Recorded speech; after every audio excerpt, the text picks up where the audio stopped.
So you are thinking about moving to Portland, Oregon. Should you rent or should you buy? And if you're waiting to buy a home until the market collapses, I will probably be dead before you ever try to Pack a contact. lunch. In this video, we are going to talk about the pros and cons of buying versus renting in the Portland Metro. So stay tuned.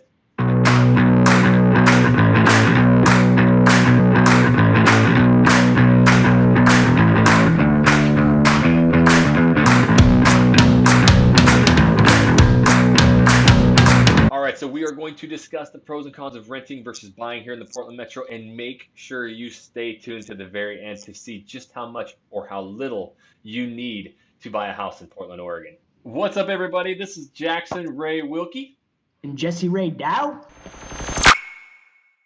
And we are the Real Agent Now group right here in Portland, Oregon. If this is your first time to this channel, you want to know everything about working, eating, sleeping, playing, renting, and buying in Portland, Oregon, then start now by subscribing to this channel. Tap that little bell so you're notified every time we do a new video. And honestly, we are getting so many phone calls, emails, text messages, and we absolutely love it. So if you're even thinking about moving, relocating here to Portland, Oregon, or Southwest Washington, make sure you give us a call, shoot us a text, send us an email, or even send the pigeon carrier. However you want to get a hold of us, we got your back when moving to the Portland Metro. All right, so in this video, we do get so many phone calls, and we love it, but we're getting the calls of should I rent, should I buy? We're going to go through all of the situations when it comes to kind of renting versus buying here in the Portland Metro. And the very first thing that we want to cover is, let's say you just want to rent. You're definitely not down to buy anything. Renting is your thing. Jesse, first and foremost, personally, can we help them find a rental? Here in Portland, Oregon, no, we cannot help them find a rental. The reason why is, and actually no real estate agents can help them find a rental. And the reason why is because no rentals here in Portland are listed through the MLS, which is a cooperating system that allows agents to work with other agents. And since none of the listings are listed through the MLS, there's really no fiduciary duty that the owner, the landlord, has to the agent. Therefore, almost 100% of all the rentals are going to be listed on Craigslist or any of the rent.com, apartment.com platforms. So definitely, if you're looking to rent and that's all you want to do, I would definitely start there and move forward through that path. Yeah, so we do get the question a lot, like, hey, Jesse, Jackson, like, we're moving there. We're not quite sure if we want to buy right away. Maybe we'll rent for a little bit. Like, is that an option for these people, just to maybe do a short-term rental while they figure out the area and find the place?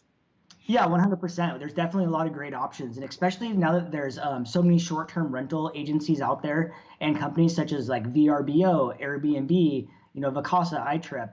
There are, and everyone knows about Airbnb. So therefore, you can go onto the website, look and see what they have set up as far as, if they want to rent for 1 month.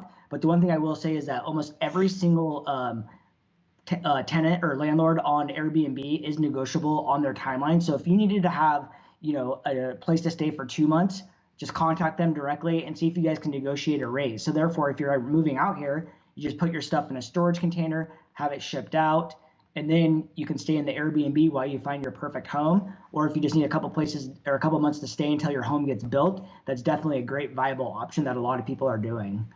Yeah, and we see a ton of that here in the Portland Metro with those short-term rentals for sure. Now, let's just kind of talk about like the process of renting versus buying. If you're not quite sure, should somebody really consider spending that money renting, versus buying?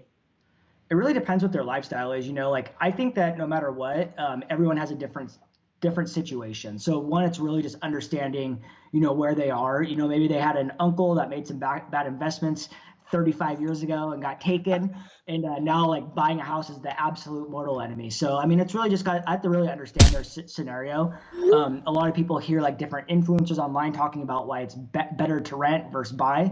The thing personally, like I love building wealth through real estate, and a lot of my clients do too. And I think a lot of people get bad information of how maybe they could turn their current house that they own into a rental and build wealth through that avenue. So I think it's just taking the right person, relaying the right information to the right person, because people don't realize that there are options out there. Maybe it's a 0% down loan or 3% or 5%.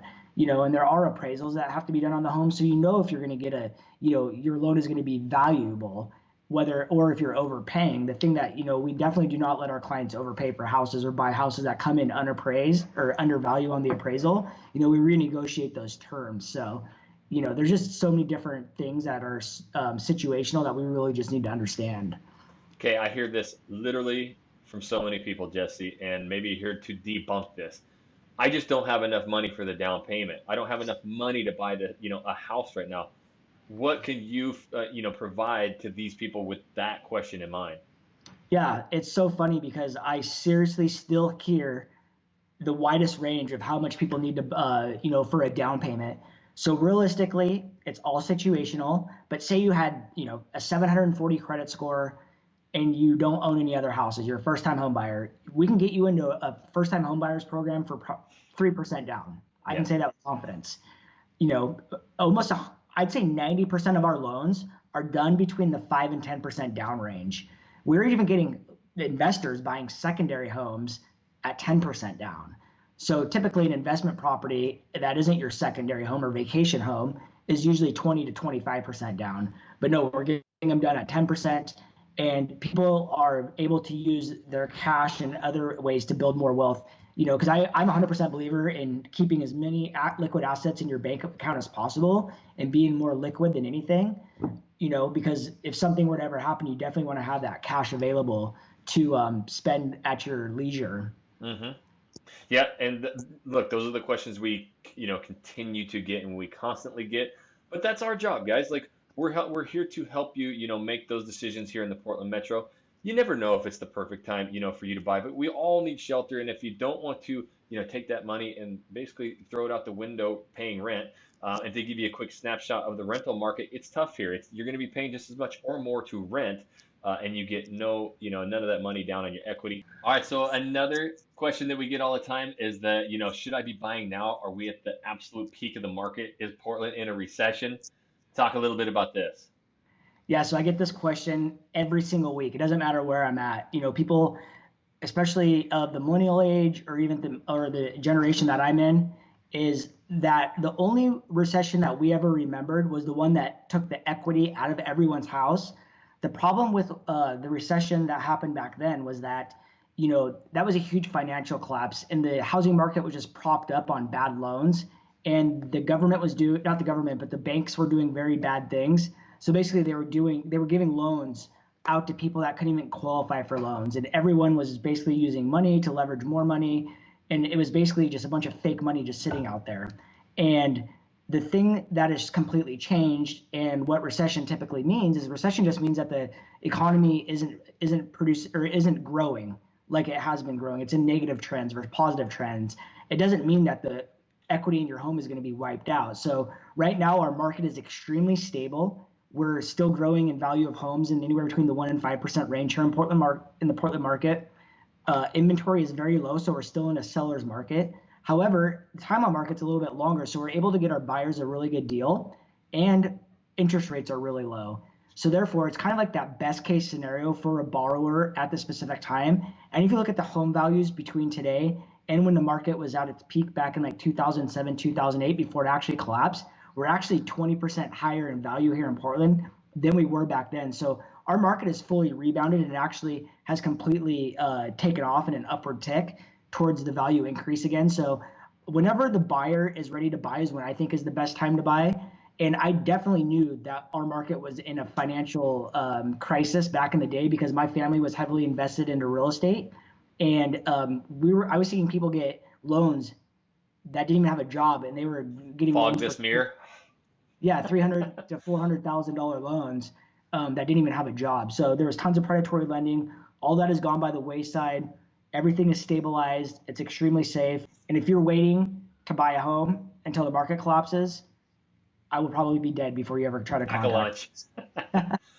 Yeah. So a quick recap on that. What he's saying is, yes, we do go through these recessions. They say on average about 12 years. But each recession in the past, not including the '07 crash, was never, it never affected the housing market as the '07 one did because of the predatory lending. But other recessions, actually, home prices have, typically gradually went up. So we get it all the time. I'm waiting for this giant crash and I'm gonna buy low. Like that was a once in a lifetime thing. And if you're in the millennial generation, in the 30s like us, like we were in our teens and we saw it happen to our family and our friends, and so it really hits us hard here. But if you date it back and you actually look at the history, yeah, the housing market never was really truly affected as badly as the '07 crash. All right, Jesse. So we just talked about, you only need 3 to 5% is really typical here, but let's talk about like credit scores, where they can range and if they can get into a house with credit score.